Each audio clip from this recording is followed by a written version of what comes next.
Ano nga ba ang dapat gawin kung sakaling nasira or nawala yung phone mo na siyang may GCash account?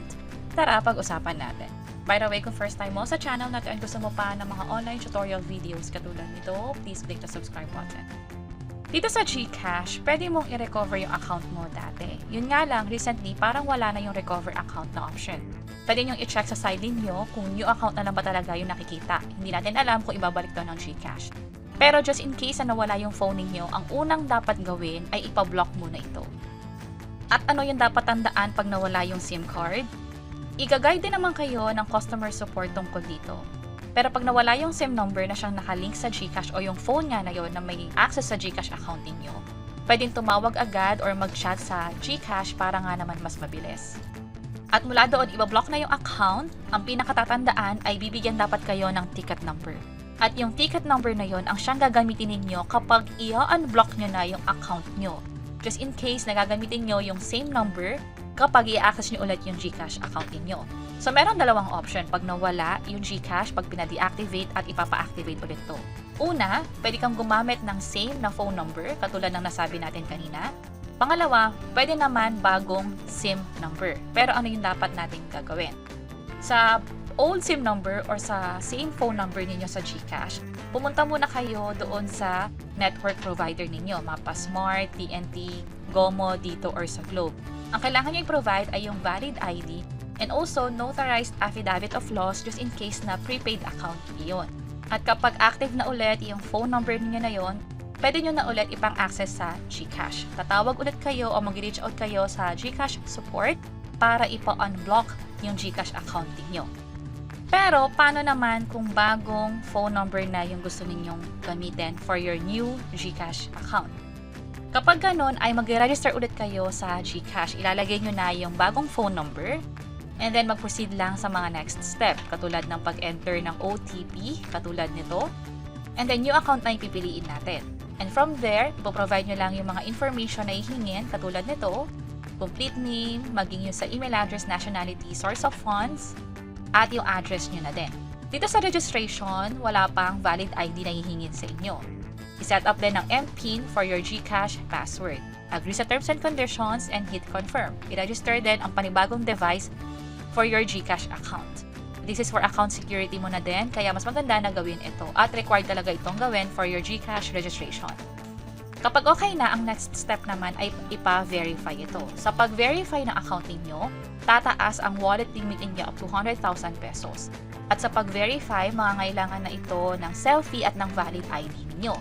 Kukumpletuhin lang ulit yung mga forms at ito yung list of valid ID na tinatanggap ng GCash. Pwede ang national ID, e-fill ID, UMID, passport, yung lumang SSS ID pwede din, at yung Pag-ibig, Loyalty Card Plus ID. Kapag wala sa listahan yung ID na ginamit inyo, halimbawa TIN ID, pwede makakuha ng mismatch error katulad nito. So, gumamit ng tamang ID para makapag-proceed sa next step, which is yung selfie naman.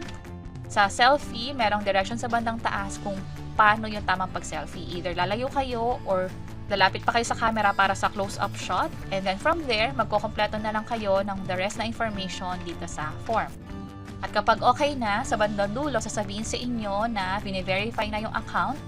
Ilang araw aabutin, pwedeng 1 day, pwedeng 3 days. Pero sa case ko, within the same hour, I think after 20 minutes, nakakuha na ako ng text from GCash na fully verified na nga yung account.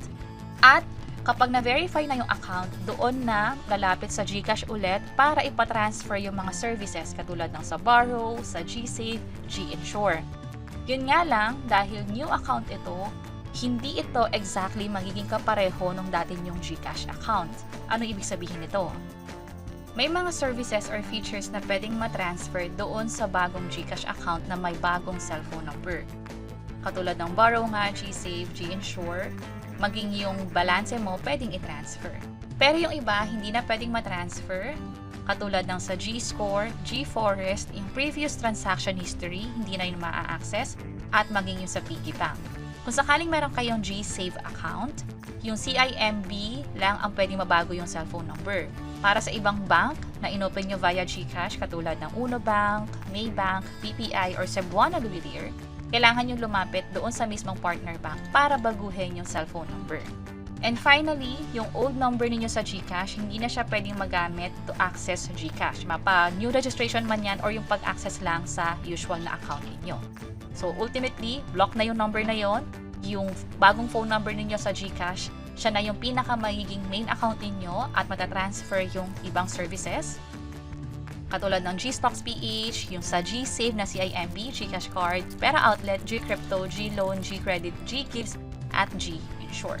Tandaan lang na within 14 days makukumpleto yung pag-transfer, pero pag nag-request naman kayo ng wallet balance, within 48 hours or 2 days lang matatransfer na kagad yan. At sa pag-request nga, mangangailangan ulit to ng valid ID. Ito yung list of valid ID na tinatanggap nila at mag-submit na ng request online. So ito yung pinaka-form, click natin yan. Kukumpletuhin lang natin ito, email address, yung full name niyo sa GCash, sa bandang baba nakalagay dito yung old GCash number, at ano na yung magiging GCash new number. Also, tatanungin din sa inyo kung ano ba yung nangyari sa old number. Andito yung pagpipilian. And kung meron kayong details about sa GCash Mastercard, G-Insure policy number, maging mga subscription ninyo, ilalagay din siya dito. So, yun yung pinakagagawin ko sakaling nawala or hindi nyo na ma-access yung dati yung phone number o yung phone nyo sa GCash. Ipa-block ito at ipa-transfer yung services kung new number. Kung same number naman, tumawag pa rin sa GCash para ipa-unblock yung GCash na pinablock nyo noong una. And sana nakatulong tong video na to. Kung oo, pakiclick ang like button at para sa iba't ibang mga tutorial videos, pwede nyo i-check itong mga nasa baba. Sana makatulong and see you sa next videos. Bye-bye!